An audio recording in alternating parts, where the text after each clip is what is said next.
हरे कृष्णा दंड प्रणाम आप सभी को। तो आज हम भगवद गीता के 6.40 श्लोक पे चर्चा करेंगे। श्री भगवान वाच पार्थ नैवेह नामुत्र न विनाशस्तस्य विद्यते न हि कल्याणकृत कश्चित् दुर्गतिम तात गच्छति। अनुवाद तथा तात्पर्य श्री प्रभुपाद जी के द्वारा। श्री प्रभुपाद की जय। अनुवाद।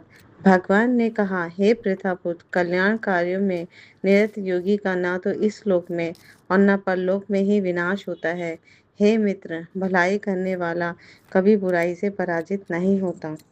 तो यहाँ पर पिछले श्लोकों में अर्जुन ने पूछा था कि कोई योगी असफल हो जाए या शुरू में आत्म साक्षात्कार की विधि तो ग्रहण करे लेकिन उसे सफलता ना मिले या योग सिद्धि प्राप्त नहीं करे या मार्ग से च्युत हो जाए, गिर जाए, तो उसका क्या होगा, उसका क्या गति होगी। तो भगवान बहुत सुंदर समझा रहे हैं कि कभी भी कोई व्यक्ति भलाई करता है या सत्कर्म करता है तो उसके साथ गलत नहीं होता, उसकी सदगति ही होती है और उसका कभी भी विनाश नहीं होता, ना तो इस लोक में ना परलोक में। उसके कल्याण कार्य शाश्वत रूप से हमेशा बने रहते हैं। तो तात्पर्य में श्री गोपाल जी बहुत सुंदर समझा रहे हैं कि श्रीमद् भागवतम में भी एक बहुत सुंदर प्रसंग है जिसमें नारद मुनि व्यासदेव को इस प्रकार उपदेश देते हैं। 1.5.17 का श्लोक है ये। त्यक्त्वा स्वधर्मं चरणाम्बुजं हरेर्भज भजन पको अथ पतेतो ततो यदि यत्र क्व वा अभद्रं भूद्मुष्य किं को वार्थ आप्तो अभजतां स्वधर्मतः। इसका अनुवाद इस प्रकार है, यदि कोई समस्त भौतिक आशाओं का त्याग कर भगवान की शरण में जाता है तो इसमें ना तो कोई क्षति होती है ना पतन। दूसरी ओर अभक्त जन अपने अपने व्यवसाय में लगे रह सकते हैं, फिर भी वे कुछ प्राप्त नहीं कर पाते। तो यहाँ पर श्रीमद् भागवतम में नारद मुनि शील व्यास देव को समझा रहे हैं कि अगर कोई भी व्यक्ति सारी भौतिक आशाओं को त्याग कर, है ना, सब कुछ सबसे विरक्ति लेके भगवान की शरण में जाता है कि एकमात्र भगवान की शरण ग्रहण कर लेता है तो उसका कोई इसमें नुकसान नहीं है, ना क्षति है ना पतन है।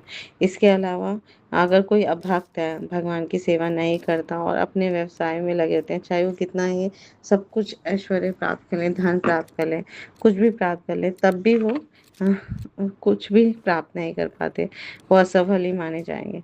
तो शिव बाबा जी सुंदर समझा रहे हैं इसका तात्पर्य कि भौतिक लाभ के लिए अनेक शास्त्रीय और लौकिक कार्य होते हैं ना। तो जीवन में आध्यात्मिक उन्नति यानी कृष्ण भावना अमृत के लिए योगी को सारे भौतिक कार्यकलापों का परित्याग करना होता है।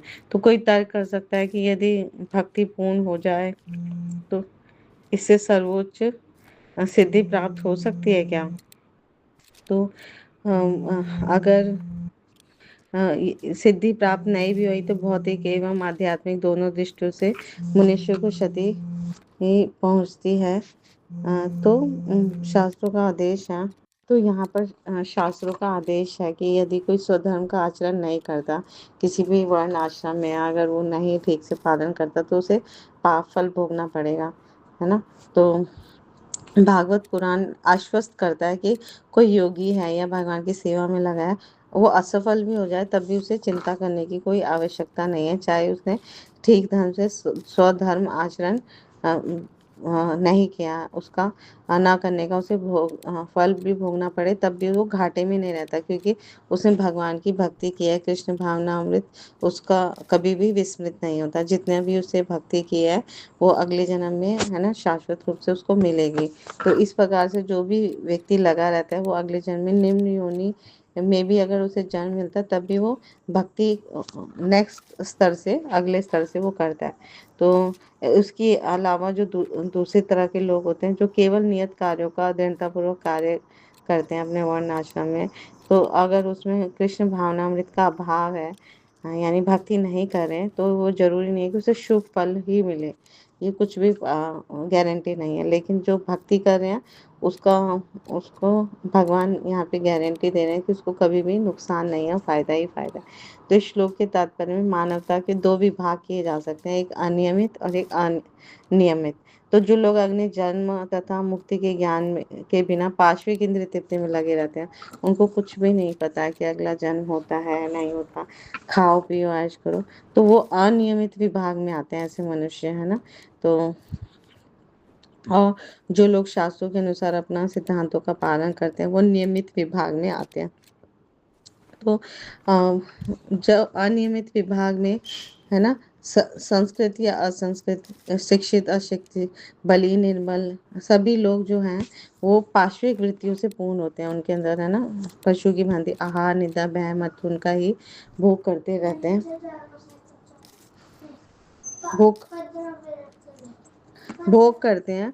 तो इस संसार में वो निरंतर रहते हैं और इस संसार में आते हैं और जाते हैं, आते जाते ही रहते हैं। लेकिन जो शास्त्रीय आदेशों का अनुसार संयमित रहते हैं, है ना, उन्हीं के अनुसार अपना जीवन पालन करते हैं, तो इस प्रकार वो क्रमशः कृष्ण भावनामृत को प्राप्त होते हैं और निश्चित रूप से वो जीवन में उन्नति करते हैं। तो मीन्स अगर हम भक्ति में थोड़ा भी प्रगति करेंगे तो आगे हमारा जीवन जो है वो सफलता मिलके ही रहेगी कभी ना कभी।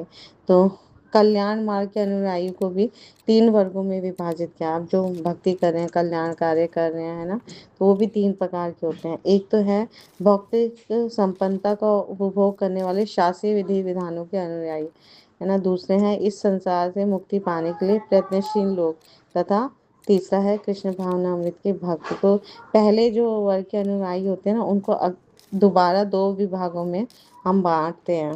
तो एक होते हैं सकाम कर्मी तथा इंद्रिय तृप्ति की इच्छा ना करने वाले, यानी कि किसी को फल चाहिए कि मुझे ये कार्य करके ये फल मिलेगा, और किसी को कोई भी इंद्रिय तृप्ति नहीं चाहिए। तो सकाम कर्मी जीवन के उच्चतर स्तर तक उठ सकते हैं, यानी वो इस पृथ्वी लोक के जाने के बाद स्वर्ग लोक में भी उनको जा सकते हैं वो, है ना, प्रगति करते हैं।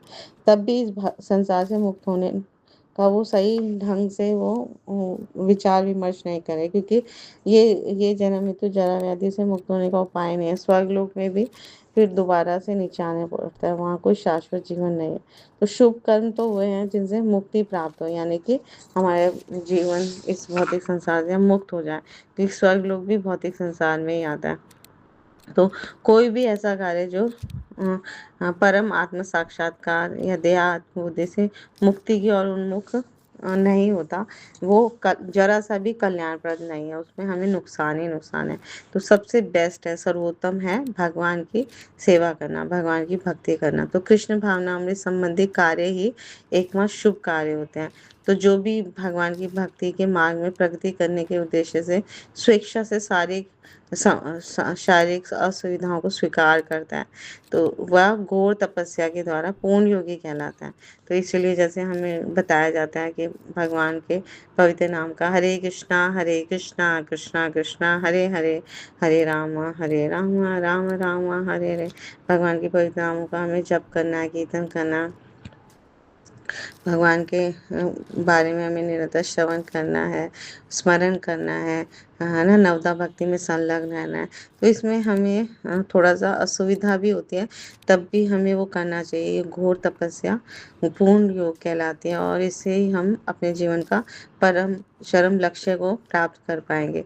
तो यह पद्धति जो है वो कल्याणप्रद है। तो कोई भी इस दिशा में यथाशक्ति से प्रयास करता है तो उसे कभी भी अपना पतन उसका नहीं होता, उसे अपने पतन के प्रति भयभीत नहीं होना चाहिए। तो इस प्रकार हम देखते हैं भक्ति के मार्ग में चलने वाले हर व्यक्ति की सफलता ध्रुव है। यहाँ पर भगवान हमें कह रहे हैं, है ना, गारंटी दे रहे हैं कि उसे लाभ ही लाभ है ना, कल्याण कार्य है उसके लिए।